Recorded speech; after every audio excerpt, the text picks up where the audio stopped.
If you want a smooth finish on your guitar, then you must pore fill porous wood before applying that finish. Pore filling is one of the topics that I talk about and demonstrate on my guitar finishing DVD. Although there are many commercial products available for pore filling, I have chosen to use Drywall compound to demonstrate pore filling in this video. This is a product that is inexpensive and easily found around the world. It even says right on the side of the container that it sands easily. What else could you ask for? Before doing any pore filling, a few steps need to be taken to guarantee a quality job. The first thing I do is seal the soundboard. Here I'm using shellac to do that. Only a light coat is necessary. This will help keep the soundboard clean throughout the pore filling process. Next, I apply a solution of 50% lacquer and 50% thinner to all of my white pore filling lines. This helps keep them from getting dirty while pore filling. A small piece of cotton on a stick works well for this. It will easily sand off when removing the pore filler.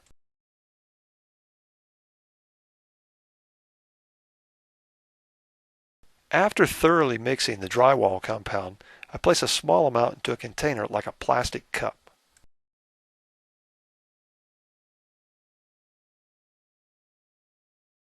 Next, I dye the drywall compound to match the color of my wood.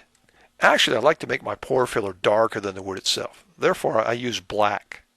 Using a darker pore filler can actually add depth to the wood and works well on woods even like mahogany. Since drywall compound is a water-based product, make sure that you use a dye that is compatible with a water-based product. Next, add a small amount of the pore filler to a small area of the back of the guitar.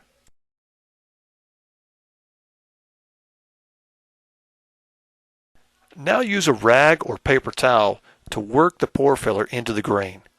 Notice how I'm using circles and going across the grain.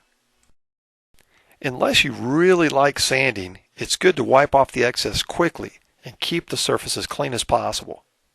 This product, as well as most water-based products, dries very quickly, so you've got to work fast. After completing one small area, apply some more pore filler to another small area and repeat the process. Thoroughly spread the pore filler into the pores.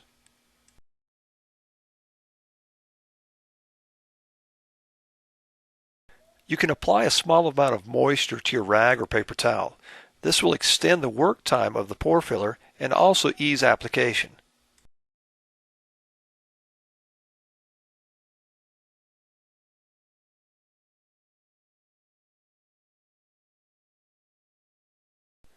Keep applying the pore filler and working in small sections. Use your rag or paper towel in circular motions to thoroughly work it into the pores.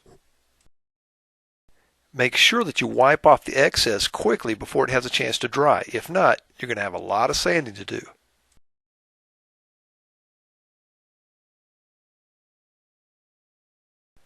Once I have completed the back, I do one side and then the other.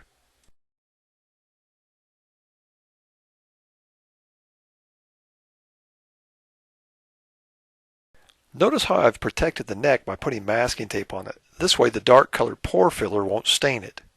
To pore fill the body of the guitar should only take you about 15 or 20 minutes, and occasionally a second or even a third coat is necessary to completely fill the pores. Next, I use 320 grit sandpaper to sand the surface. The amount of sanding you will need to do is determined by how well you cleaned off the pore filler during the application process. Just sand until the cloudiness or opaqueness is gone from the surface of the wood, but leave the pore filler in the pores. When you're sanding, be sure to only sand with the grain, never across it. The lacquer solution that you applied to the pore filling lines should also now be sanded off with the pore filler.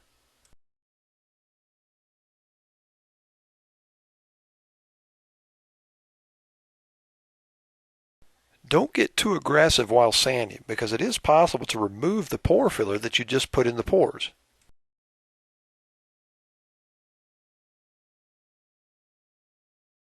The quality of your final finish is determined by how well you prepared the surface, and in our case, how well the pore filling was done. Take your time and do it right, and don't be afraid to go back and repeat an area if needed. Once all of the pores are filled, you can now apply the finish of your choice. Whether you're going for the high gloss wet look or a satin finish with no pores showing through, this method of pore filling will help you achieve professional results.